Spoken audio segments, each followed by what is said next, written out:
마을 앞으로는 큰 길이 나 있었다. 그 큰 길로 세월은 쉼없이 오고 또 갔다. 경주 최 씨가 이 마을에 와서 자리 잡은 것이 400년 전.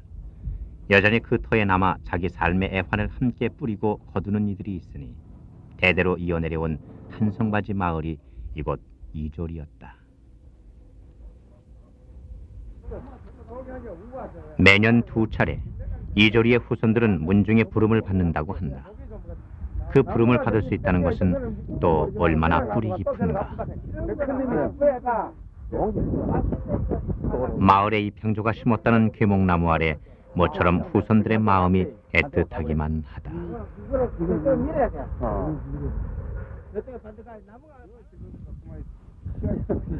웬만큼은 주름살 깊어져서나 찾아오는 길. 후손들은 또 어딘가로 길을 잡아갔다.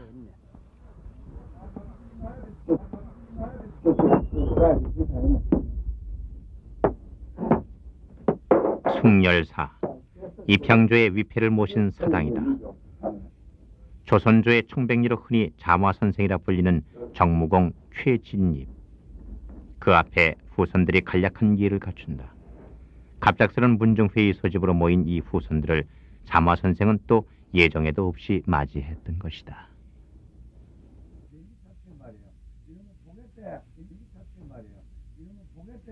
문중회의는 종가의 사랑방에서 열렸다. 이날 회의의 안건은 자마선생의 유품이 어딘가에 묻혀 있다는 것이었다. 어디다가 묻었는지 그건 모르지만은 어디에 아마 안 묻었겠느냐라고 전에 내려오는데 오다가 어떤 사람들이 아마 그렇다면은 사당 안에 묻었을 가능성도 있다.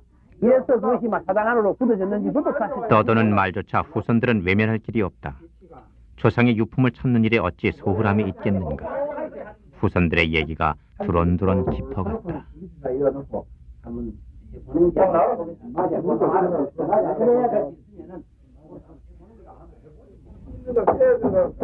이튿날 후손들은 마침내 발굴 작업에 나섰다.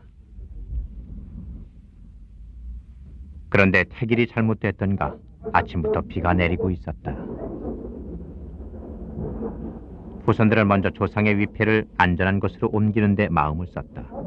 과연 조상께서는 이 일을 어찌 생각하실까?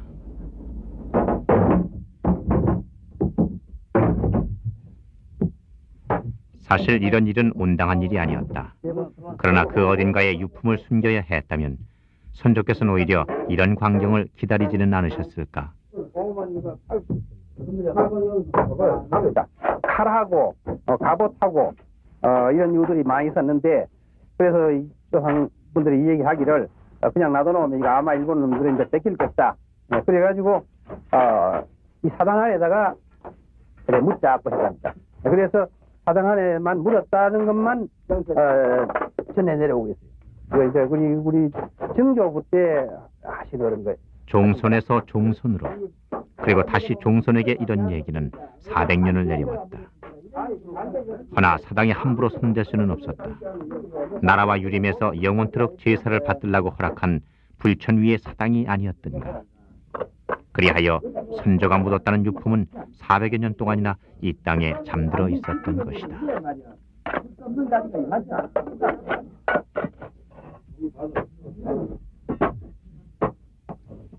마루장을 모두 드러내고 파보았으나 두꺼운 시간의 지층을 뚫고 나와야 할 유품은 쉽게 발견되지 않았다. 차츰 후손들의 기대도 이리저리 시들기 시작했다. 후손들은 망연해진 시선으로 파헤쳐진 땅을 바라다 보았다. 400년 전에 그 유품은 어디에도 없었다. 단지 그 유품은 후손들의 마음 한 귀퉁이에 묻혀 있었던 것이다.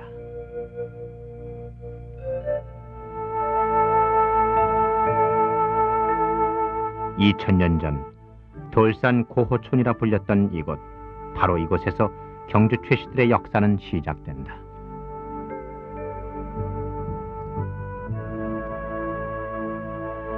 당시 진안 땅의 육촌장들은 박혁거세를 왕으로 추대 신라를 건국하기에 이른다. 이들에게 신라 3대왕 유리 이사금은 각 성씨를 하사하게 되니 그중 돌산 고호촌의 촌장이었던 소벌돌이는 최씨성을 갖게 된다. 이때가 서기 32년. 이로써 소벌돌이는 이 땅 모든 최씨들의 시조이자 경주 최씨의 시조로서 2000년 문중사를 열게 됐던 것이다. 그 2000년의 세월 뒤에 오늘을 사는 후손은 약 100만을 헤아린다. 돌산 고호촌과 경주와의 인연은 이렇게 시작됐었다.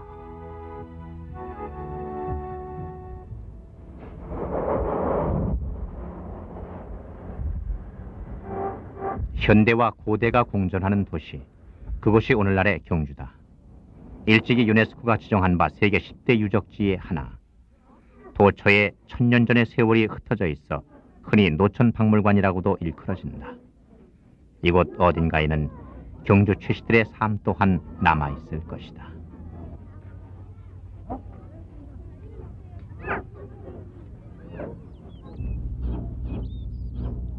경주시 교동에 있는 일명 최부자집이다.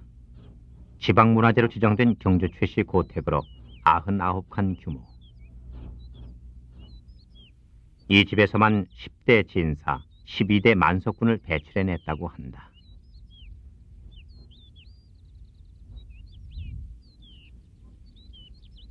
이토록 번성했던 경주 최씨의 세월은 어디서 시작됐던 것일까?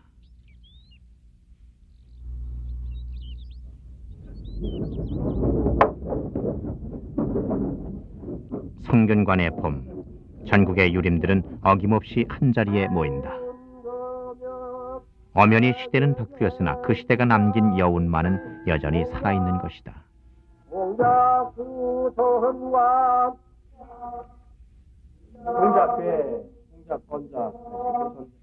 석전대제라 불리는 이 의례는 공자를 모시는 제사다. 이 자리에는 동국 18연 또한 함께 배향돼 있다. 공자와 같은 맹자와 같은 삶을 살다간 이 땅의 성현들, 그 가운데는 경주 최씨가 낳은 인물 또한 있으니 문창공 최치원이다. 그의 아호는 고운.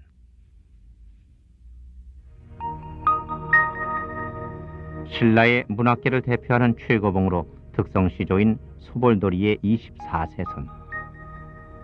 그러나 소벌돌이 이후 세대가 불분명하여 문창후 최치원을 관양시조로 한다고 경주 최씨 상계본은 적고 있다. 따라서 경주 최씨들은 자신이 몇 세 손인가를 그로부터 헤아리는 것이다.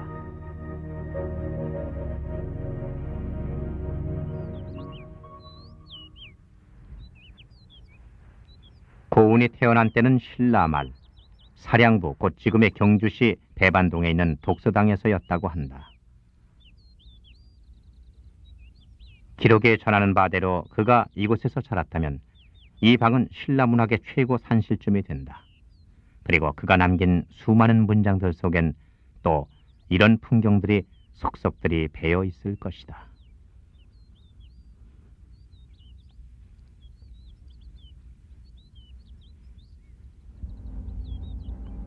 지금은 흔적도 없이 변해버린 자리, 영암은 당시 당나라를 오가던 포구, 구림촌이 있었던 터다. 고운은 이곳에서 도당 유학길에 오른다. 그때 그가 남긴 시가 전하고 있으니 철모르는 12살 어린 나이에 신랄처럼 중국에 들어갔다가 은하인 양 찬란한 한창 나이에 금이 환양 신라에 돌아오련다. 유학길에 오른 고운은 18에 당나라 빈공과의 급제, 관료에 나간다. 그리고 그 5년 후에는 자신의 문장을 중원 천하에 떨치게 된다. 서기 879년 황소의 난이 일어나 고운은 종사관으로 토벌에 참여한다.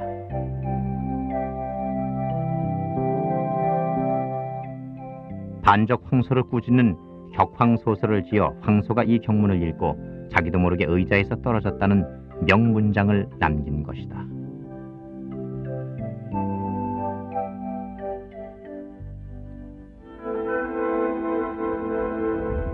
28 되던 해, 고운의 금이 환양은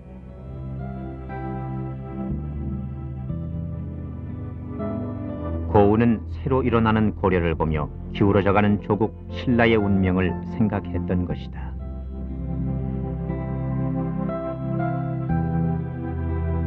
그 뒤 고우는 주저없이 길을 떠난다.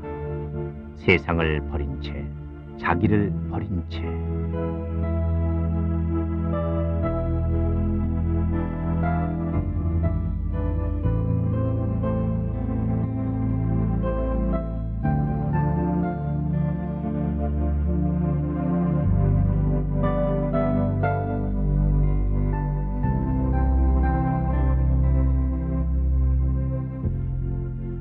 고운의 행장기에 따르면 해인사에 있는 암자들의 이름이 자주 나온다.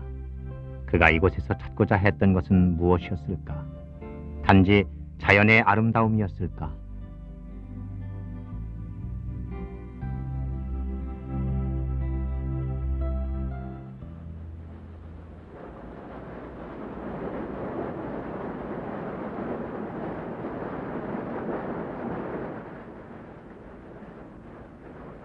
고운이 자주 머물던 농산정 곁에는 천년 전 그와 함께 했던 그 산과 그 바위가 있다.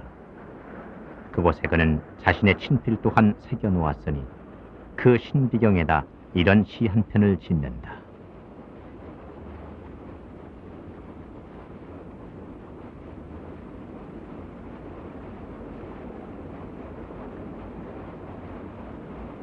미친 물 바위 치며 산을 울리어 지척에서 하는 말도 분간 못하네. 행여나 세상 시비 귀에 들릴까 흐르는 물을 식혀 산을 감쌌네.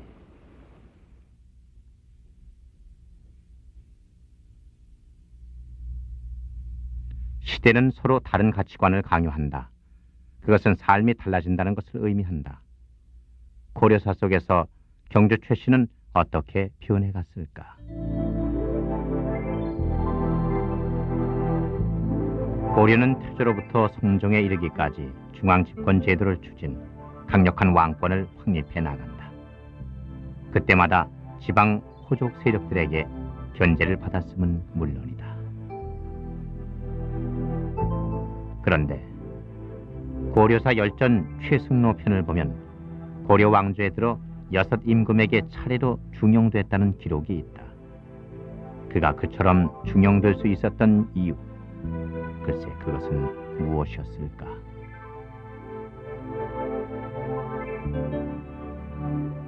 그가 성종 원년에 올린 시무 28조는 국가 전반의 폐단을 지적하고 새로운 제도를 제시했던 것, 아마도 그런 이유들 때문이었을 것이다. 그런 세월 때문일까? 고려시대의 명문세가를 얘기할 때에도 경주 최 씨는 어김없이 거론되곤 하는 것이다. 고려조에 들어 경주 최 씨는 차츰 분파를 이루며 대성으로 자리잡게 된다. 현우, 광위, 청, 진, 호, 예, 해, 단에 이르기까지 경최는 번성하며 고려시대를 풍미해왔던 것이다.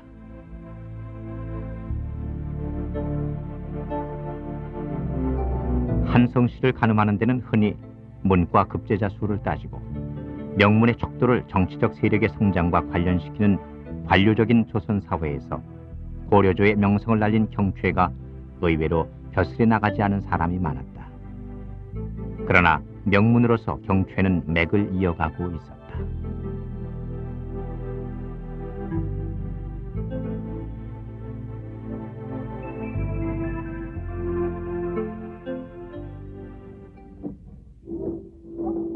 조선조의 세월은 오늘과 맞닿아 있다. 둘러보면 그때의 삶은 얼마든지 만날 수 있다.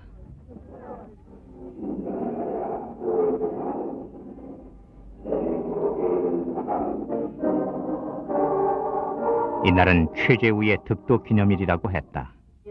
134년 전의 오늘, 바로 그 시간을 찾아온 사람들의 가슴 한 귀퉁이를 들춰보면 하늘과 좀 더 가까워진 곳에 경최의 삶이 있는 것이다.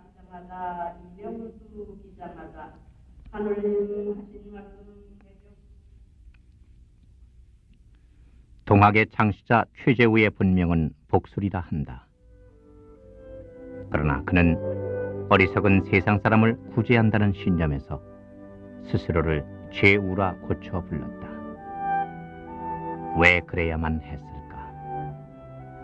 당시 사회는 혼란스럽기만 했다. 그때 그는 동학을 창시, 구도자의 길을 걷는다. 민심은 그에게 있었다.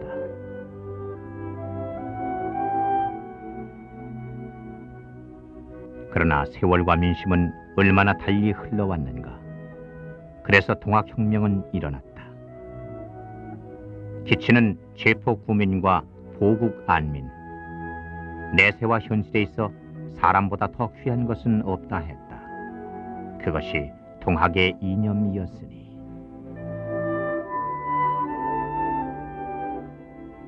하늘의 마음이 곧 사람의 마음인데 어찌 선악이 있을 것인가? 최재우는 언제나 되물었다.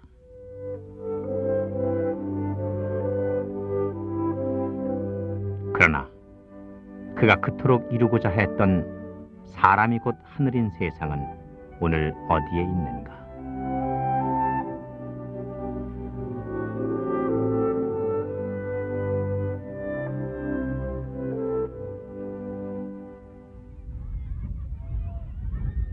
산을 오를 만한 이유는 많다. 그러나 그 목적은 다들 엇비슷하다. 때마침 소풍 나온 이 아이들의 눈길을 끌고 있는 것은 묘남 최익현의 동상. 묘남, 그는 조선말 전국 유림의 지도자로 추앙받던 인물이었다. 그러나 나라는 기울어 있었다.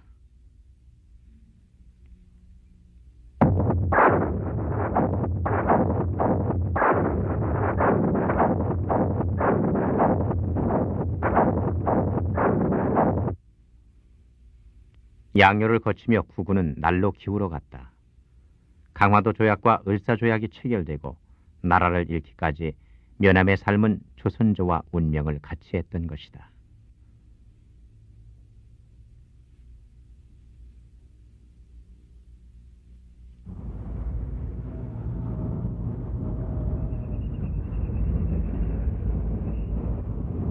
전국의 유림을 이끌고 광화문까지 나아가 절규했으나 이 상소로 말미암아 흑산도로 유배되게 된다. 그 후 그의 삶은 물러남의 연속이었다. 관직 제수, 상소, 삭탈관직.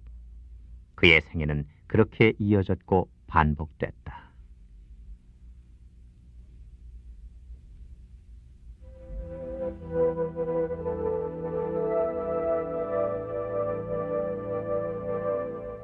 (1906년) 묘남은 의병을 일으켜 태인, 정읍, 순창으로 달려간다. 그러나 동족 간의 싸움을 피한 채 일본군에 잡혀 대마도로 유배되어진다.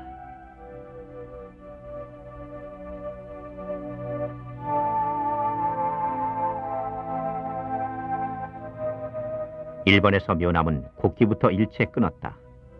적이 주는 한 모금의 물도 한 톨의 쌀도 먹을 수 없다는 것이었다. 그리하여 세상을 등지니 1906년 11월 17일 향년 74세였다.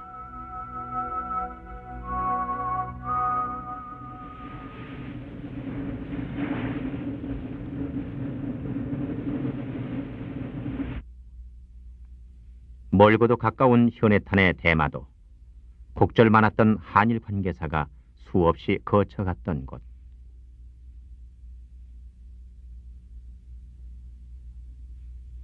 묘남이 순국한 지 90여 년 만에 이곳 대마도에는 그를 기리는 비가 세워졌다.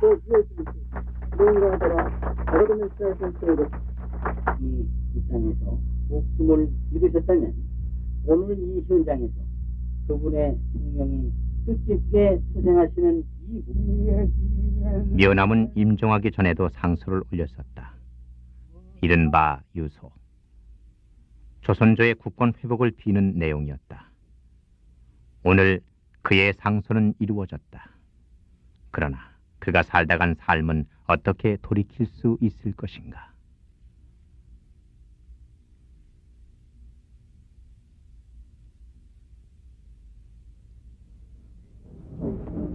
매년 양력 4월 16일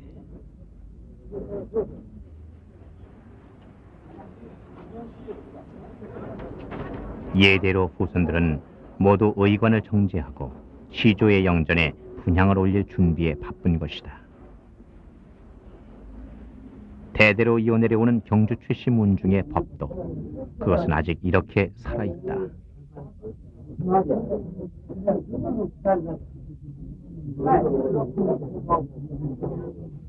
문중의 시간은 후손들의 마음속으로 흐른다.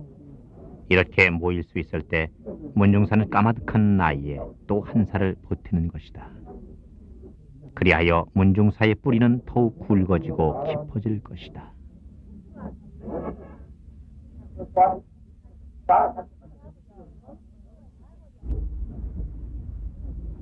언젠가 이 후손들은 또 조상이란 이름을 갖는다.